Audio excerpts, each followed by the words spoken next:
So in this video, we're going to be looking at another multi-agent pattern, and this is the hands-off pattern, the hands-off pattern. Now, I want to believe that if you're not living under a rock, you have seen a relay race. Yeah, you've seen a relay race, and you know how it works. You know how everything works. So, you're watching the Olympics or any athletics event, and you're watching this relay race, and you see the first runner one. Say runner one. It's definitely too big, so let's just make it, or medium, So we have runner one, and she takes off. Runner one takes off, and when she's done completing her lane,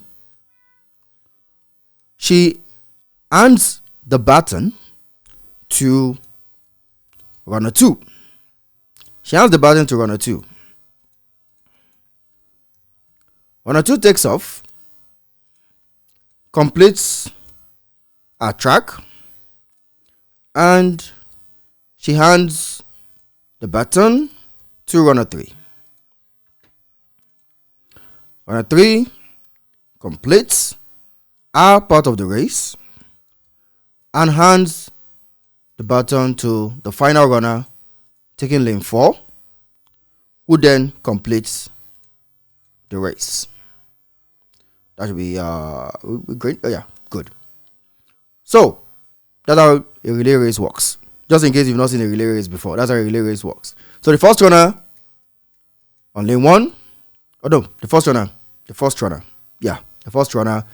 can be on any lane, can be on any lane from lane 1 to lane 8.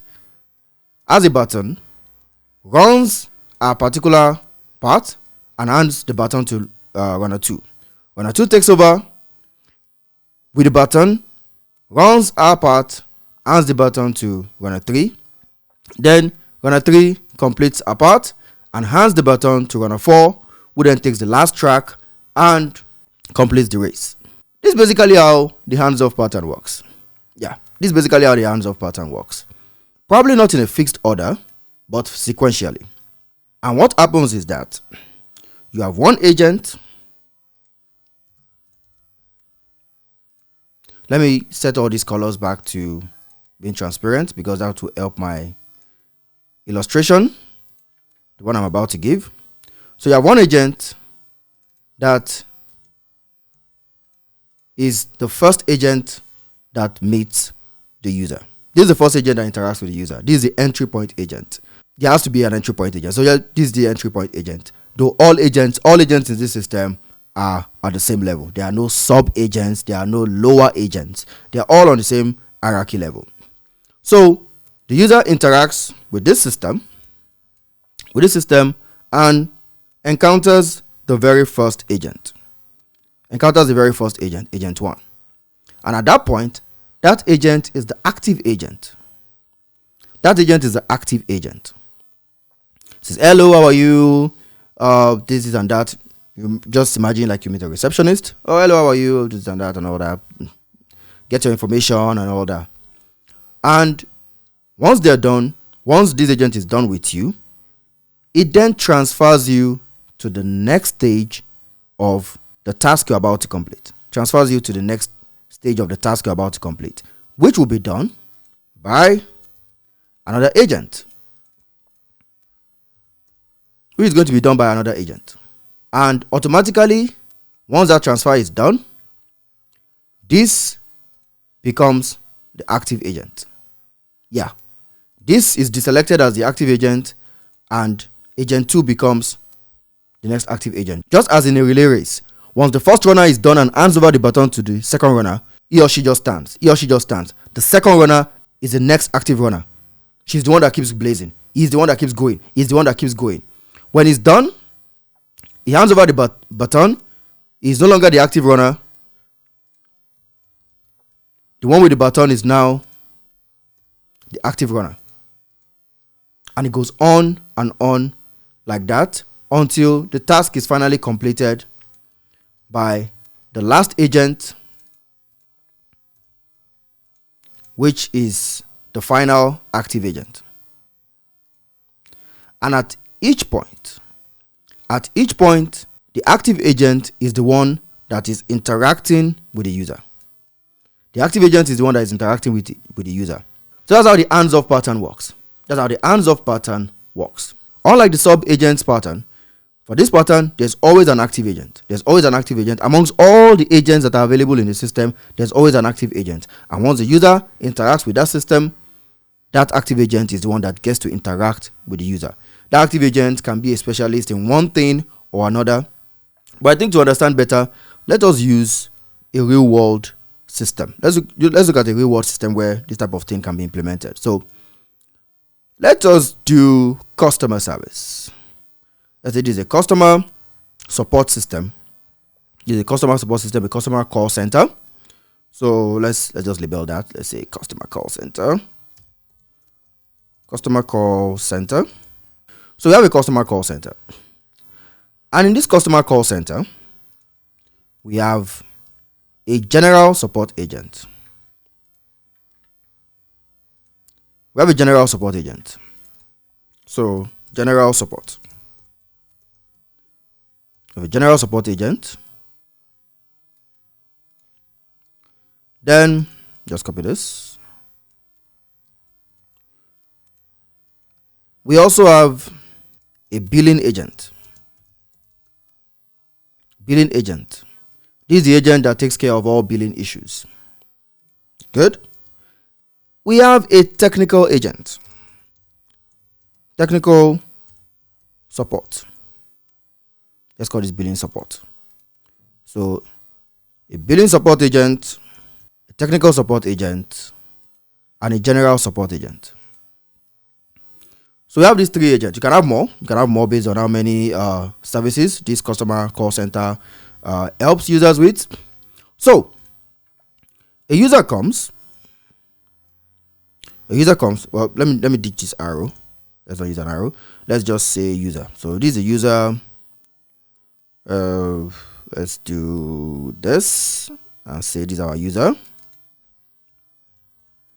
So here we have our user. So the user comes to this customer call center.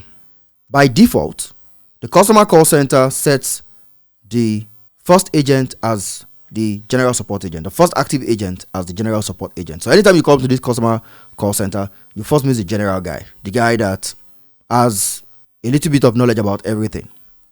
So this is the agent that you encounter. Then when you reach this agent, you tell it, yeah, my credit card was double charged. My credit card was double charged for my subscription this month. Then the general support agent looks, yeah, okay, thank you for providing that information. You can also ask for some extra information like your name, your account info, and everything. Then internally, with knowledge of all the other agents available, it will realize that this particular issue can be handled or is to be handled by the billing support agent. It's to be handled by the billing support agent. So what does this agent do? It immediately updates the state to deselect itself as the active agent. It deselects itself as the active agent and updates the billing support as the active agent. It updates the billing support as the active agent. And once it does that, it then tells the user, it responds to the user by saying, let me transfer you to our billing department. Let me transfer you to our billing department. And from that point on, any request that the user sends is now going to the billing agent. Any query that the user makes is now going to the billing agent. The general support agent basically handed off to the billing agent. It handed off to the billing agent. And the billing agent takes care of it and it responds to the user and helps the user take care of their billing issue. It can then say something like, is there any other thing I can do for you? Let's assume the user then says, yeah, I noticed that I've been trying to log in for several days now, but I've been getting this particular error. What happens is that the billing agent is also smart enough and also has knowledge of all the agents available. It's smart enough to realize that this sounds like a technical problem. So what does it do? It updates the state to deselect itself as the active agent and then selects the technical support agent as the active agent. It then replies the user by saying, let me transfer you to our technical specialist. And by the time the user sends a new message, the user is now speaking to the technical support agent. That's how hands-off works. Sometimes the general support can jump to technical support. It doesn't have to follow a specific order. It just hands off to the appropriate agent, and each agent can hand off to any other agent available in the system. If the user's technical issue is resolved and the user says something like, what are other services that you guys offer? This is not a billing issue, neither is it a technical issue. So the technical support agent already knows that this is not my burden to bear. And if there is no other agent that specifically handles that, it will just transfer control away from itself and back to general support. Because of course general support should know a thing or two about more services that the product offers. So the general support can then reply the user and guide the user on any other services that they can purchase to improve their experience. So that is how the hands-off pattern works. The key insight to this pattern is that only one agent talks to you all the time. At every single point in time, you are only speaking with one agent. Multiple agents are not being called.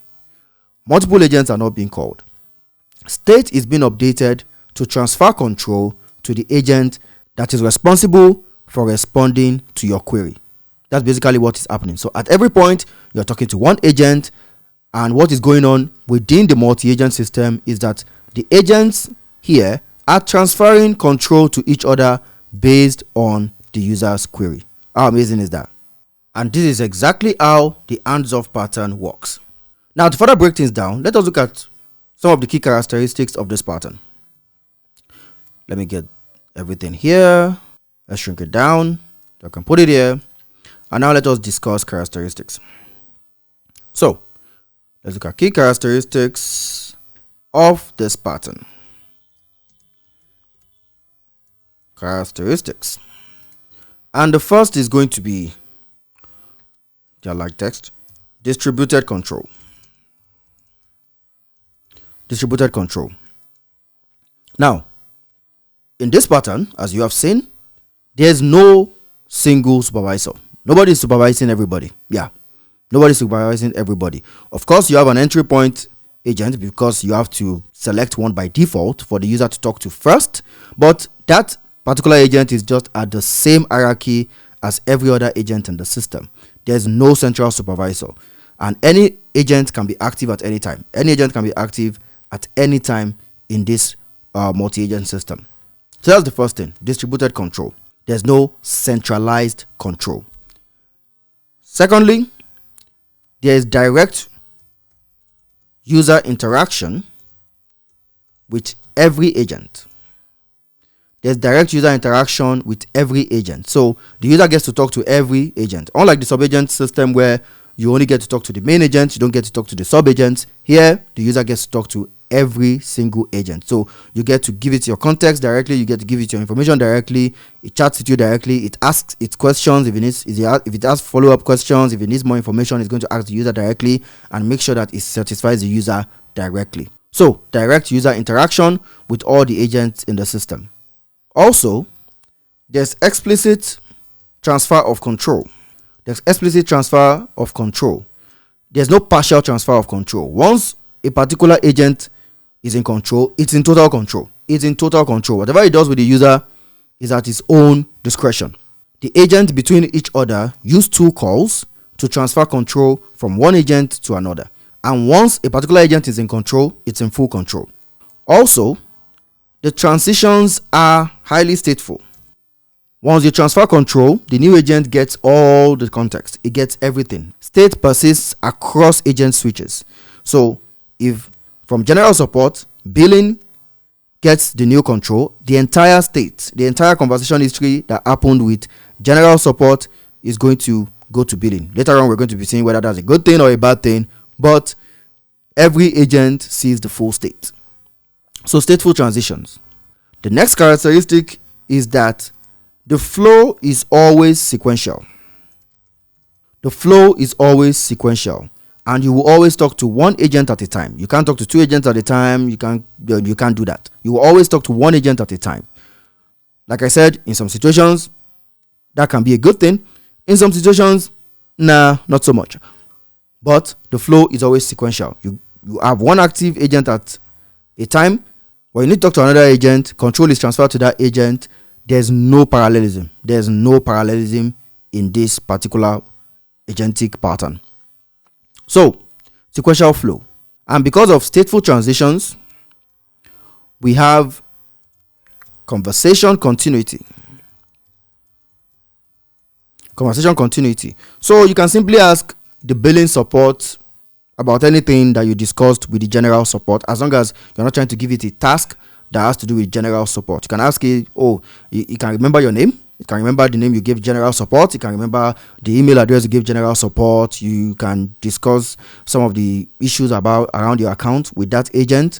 But when it needs to do a particular task and it realizes that it is not the one for it, it will transfer control to the agent that is to perform that particular task. So the conversation flows through. It's continuous. Full message history available to the receiving or active agent. So yeah, those are the characteristics. Now, how do you actually implement this type of pattern in LangGraph? We've been discussing a lot. Might be time to see some code. And I'm going to be introducing a familiar friend called the pseudocoder. Yeah, time to bring back the pseudocoder. So how do you implement this in LangGraph? There are actually two ways. First, you can use a single agent and dynamically switch its prompt and tools. Yeah, it can be that fancy. You can use a single agent. You can actually build this multi-agent system using a single agent. But you get to swap its tools and instructions, and by the time the user is conversing with it after the switch, it's like you're talking to a totally different agent. You're basically talking to a totally different agent, because what controls agents are their prompts and their tools. So that's one way that you can do that. And you can do your switching using the middleware parameter, because if you're going to be using a single agent, you have to use the create agent. You have to use the create agent model. I'm going to be doing your switching, but let us see how it's implemented. Let's see how it's implemented. So the first thing you have to do is to define your state. You first have to define your state. So let's define our state. We'll assume that we are creating this for the support agent that we described, or support multi-agent system. So we define our state. It inherits from agent state, which is the default state that goes into the create agent model. So we just create a new definition using a type dict, and we set a current step state variable that is a literal, which represents each of the agents: the warranty agent, the classification agent, and a resolution agent. Then, warranty status and issue type. You can set any variables you want based on the type of system that you want to build, but we're going to see how this makes sense later. So we're going to create our state. It will inherit from agent state. This allows you to pass custom state to your create agent model. So we then need a system, we need a mechanism to swap our prompt and tools. We need a mechanism to swap our prompt and tools, and that will be done by using the model swapping middleware. The model swapping middleware that we saw in the lesson on building single agent. This will be done with the wrap model call decorator, and we'll give it a function that is going to do that swapping for us. We create a function that helps us swap our system prompt and our tools. So what this does is that it gets the current step from the state, defaults to warranty, gets the current step, and this step config is going to be an object that contains all the tools and the prompts for our different agents. Each agent represented by the key of its name. So when you pass its name into this step config, this config is going to load its tools and its prompt, which you have defined in a dictionary. So once you load that, you then use request.override to override the system prompt, which you will set as the prompt coming from the config of that particular agent, and also you override the tools by setting it to be the tools from the config of that particular agent. So finally you return the handler with the request. So that's how you do your automatic swapping based on the state. That's how you do it based on the state. This is called whenever the user interacts with the agent. So once the user is interacting with the agent, you get the current state, and you get the current step, which the agent that is handing off has already updated to be the next agent, and that agent's configuration will be used to swap the system prompt and also the tools. And once you have this set up, you can then define your agent. With create agent. You give it your model, you give it your tools. Your state schema is going to be this support state that you have created, which is a custom state for this agent. And the middleware is going to be the middleware that reads the current step and applies the swapping of your system prompt and your tools. And then you add a checkpointer to maintain memory. That is very, very important. So yeah, this is one way by which you can create this hands-off multi-agent system. This is very fancy. You are using one agent and you are swapping its persona. You are swapping its behaviors at runtime. So that's one way. Let's look at another way you can do this. Now, the second way we're going to be looking at is the land graph traditional way, the bare bones way, where you get to use nodes and edges. Now, here, the first thing you do is to define your agents. You define your separate agents. Let me put a comment here and say define. So you define your agents. And a quick way to define your agents is to just use create agent. Just use create agent to define each of your agents. You can still use a normal graph to build it up, but if it's going to be a React type of agent, if it's not a complex agent, if it's just an agent that uses the React pattern, just go ahead and use create agent. It's way easier and it's very, very powerful.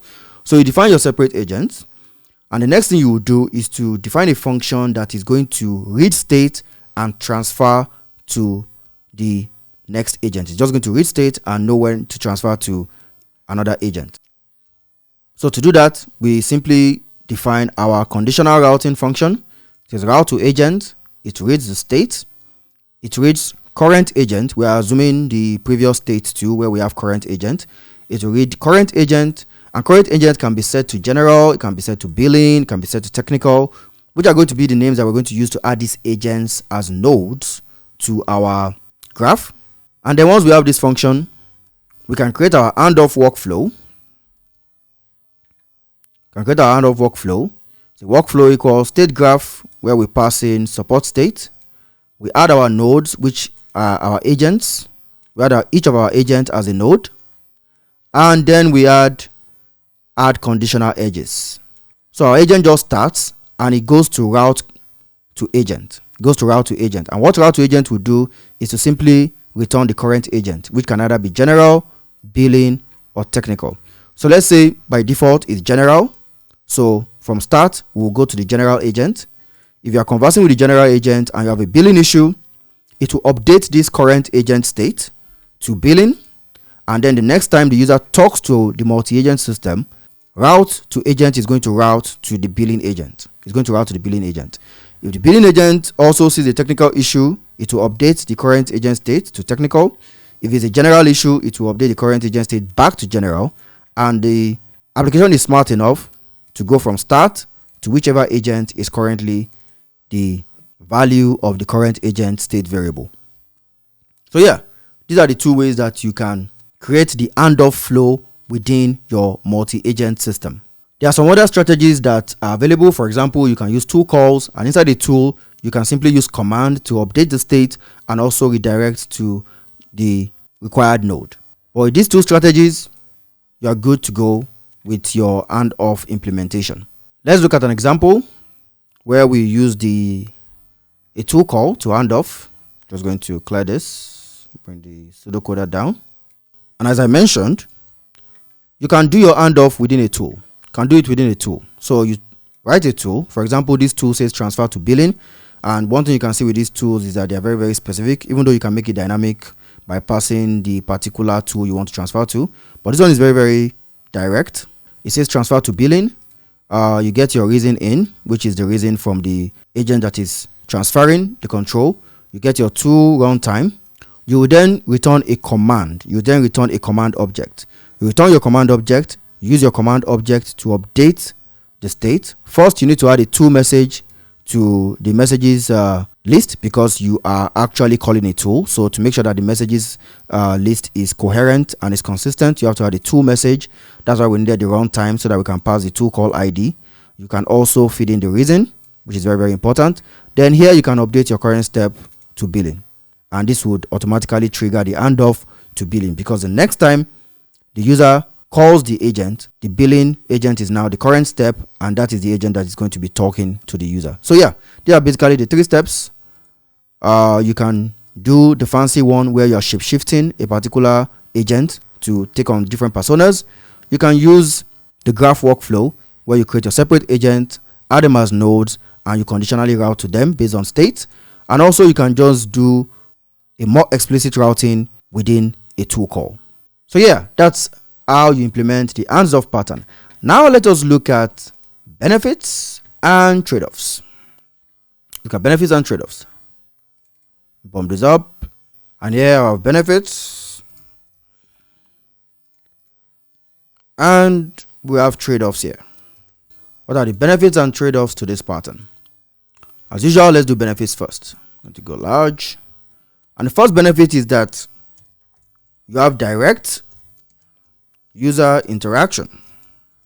Direct user interaction, meaning that the user can talk to any agent directly. Each of the specialist agents get to talk to the user directly. So they get to converse with the user directly, they get to get all the context, they get to ask their questions, they get to get everything they need from the user to perform their operation. They get it. Unlike the sub-agent pattern where everything has to go through the main agent.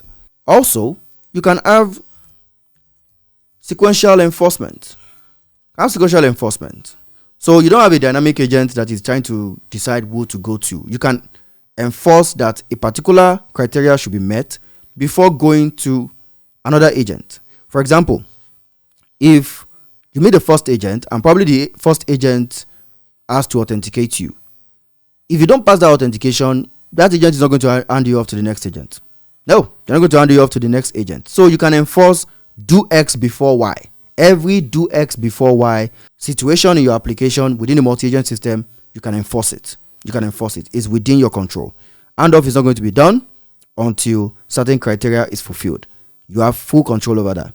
Also, there's stateful context. And this is something that I see going in both columns. Benefits and trade-offs.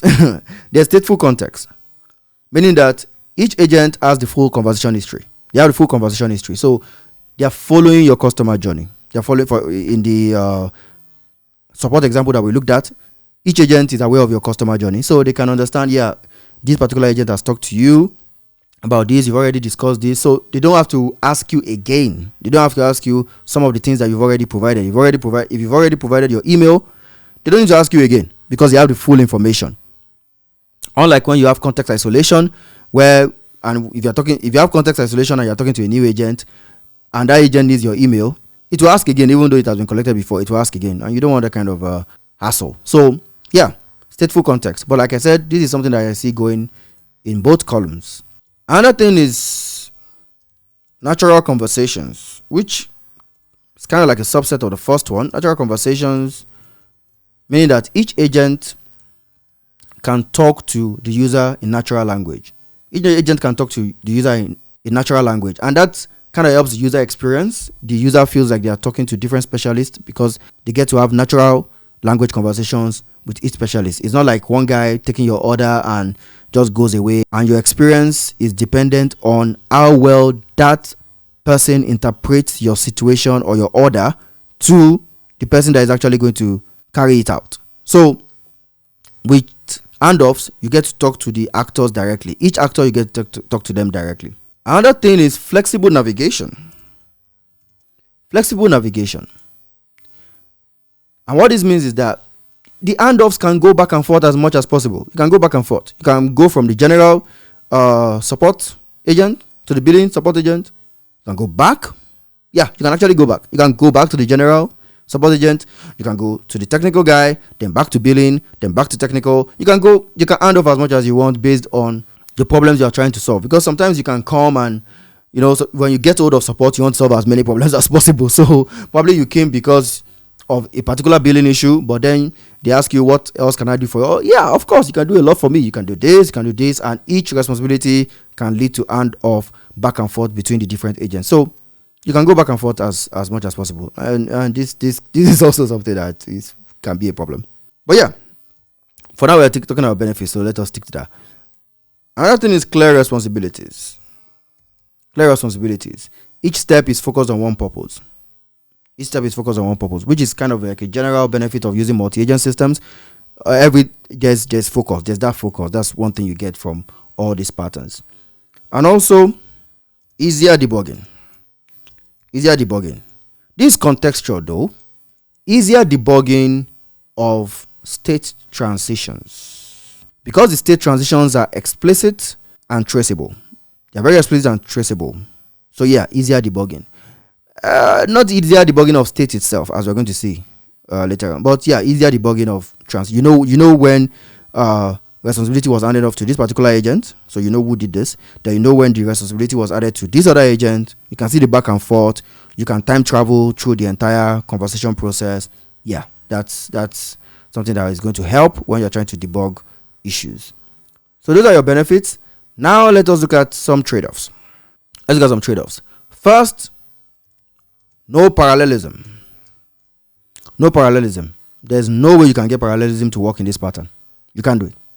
Only one agent is active at a time.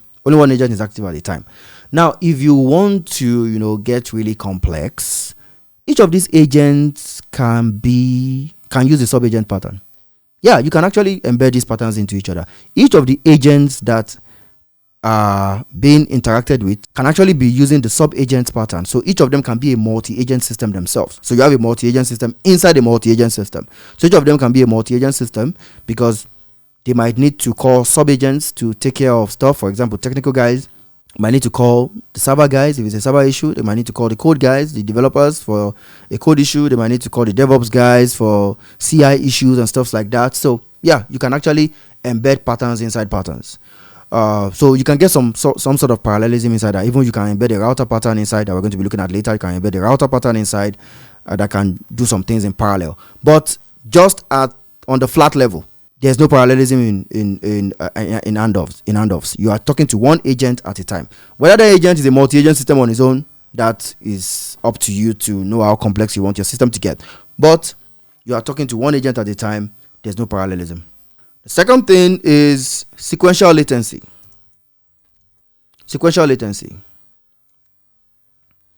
And what this means is that one step must be done before another step. Yeah.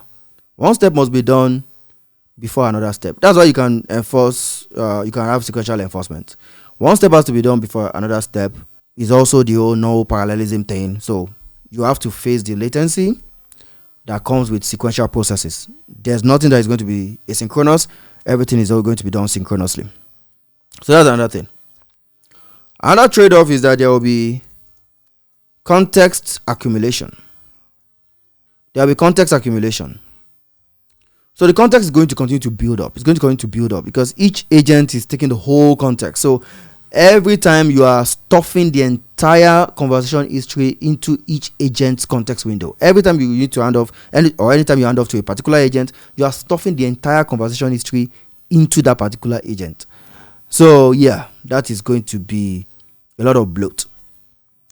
So you have to find a way to manage this. You can use summarization techniques. There are ways you can do map reduce techniques or some summarization techniques that LangGraph offers to be able to compress the memory in a way that it still remembers, but the token size, the token amount is not as much as feeding in the whole thing. So that's another trade-off that you have to be aware of. Another thing is the handoff overhead. Everything requires a ton. Every transfer requires a ton. Because for you to actually see the impact of the transfer, you have to prompt the system. That's when the system will say, oh yeah, I am now the billing agent, so you can talk to me about billing issues. When the transfer is done, it will just tell you that, yeah, you are being transferred. It's not like that agent is going to automatically start taking up the thing. No, you have to actually tell it your issue. Then it will then, yeah, I am the technical agent now. I'm the one in charge of your case. so I can do what you just asked me to do. So there's that part too. Also, you are going to face complexity due to non-linear workflows. You're going to face complexity due to non-linear workflows. Yeah, all those back and forth is going to be a lot of complex states to manage. That's why I told you that this flexible navigation and all that, yeah, it comes with its own baggage. So when it comes to debugging, when it comes to managing states, when it comes to all the going back and forth, you have to manage all that. You know that complexity is coming, and you have to know how to properly interpret your state. So you're aware of that. The handoff pattern is basically a state machine, so there's going to be a lot of state management complexity. Lastly, user experience. And why I put this here is because the users will notice all these transfers. They will notice all the transfers, and it just feels like you're just hopping them back and forth. Like, can't you just do the whole thing? Aren't you like an agent? Just get everything done. What's all this? Transfer me to the billing department. Transfer me to technical. Transfer me to this. It kind of feels bureaucratic. So, it can have its own like downsides when it comes to user experience. Some will not care. A bunch of guys will not care, but some will care. Some will care. So that's just something to be aware of. So yeah, those are the benefits and trade-offs we're going to be discussing. Let us wrap things off by discussing use cases. Let me get all this. Minimize this, trade-offs. Let's wrap up by discussing use cases.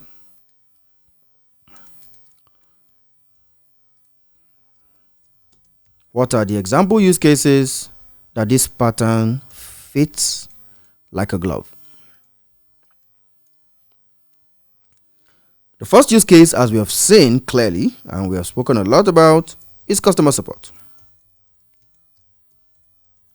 I will now transfer you to marketing. I will now transfer you to billing. Yeah, customer support is a very common use case. Natural transfer between departments works seamlessly. Second, when you have multi-step forms. Users don't like filling long forms, so you want to break them down. So let's say the first agent is collecting general information. Then to collect information, it also has the ability to validate it. Because of this pattern, you can also validate it. Then it moves you to the next section, contact information. Then that's another agent collecting contact information. Then moves you to another one, job experience agent collecting your job history, job information, and portfolio and all that. So yeah, multi-step forms are another strong use case. Similar to that are also onboarding flows. You want to onboard a new user, perfect system to use. It will guide user through steps, and they most likely will even know that they are talking to different agents. So it helps you to kind of organize everything into steps, and it helps different agents to be focused on each step. Another one, which we may have seen, is approval workflows. So for each step, you do one thing, there's an approval step, then if it's good, it will hand you off to the next step. Do another thing, there's an approval step, it's approved, move on to the next step. In order. Interview bots. I know people are divided on what they feel about interview bots, but yeah, that's something you can also use it to implement. I don't think anybody is going to be I don't think people really complain about interview bots if it's true chat. Yeah, everybody understands that you can use that, but I think the one that people have most problem about is the visual ones, the one that actually use a bot to interview you with voice and speech and sometimes weirdly video. So yeah, interview bots where you have different topics requiring different expertise. For example, let's say the first bot just asks you about, just tries to know you, get your general information. Then the second bot is the technical bot that gives you like technical questions to answer. You get through that. Then there's a personality bot that does the whole personality interview and stuff like that. So yeah, that works too. Lastly, on our list is sales funnels. So you can use the hands-off pattern to simulate a sales funnel where you have qualified leads. Then from qualification you take them into a demo. Another agent takes care of giving them a demo. And once everything looks good from the demo, there will be another agent that's going to be your closer. Yeah, your closer agent. And it's going to try its best to make sure that it closes the client, it gets the deal, and marks it as a conversion. So yeah, these are use cases that you can use this hands-off pattern for. And that's the hands-off multi-agent pattern.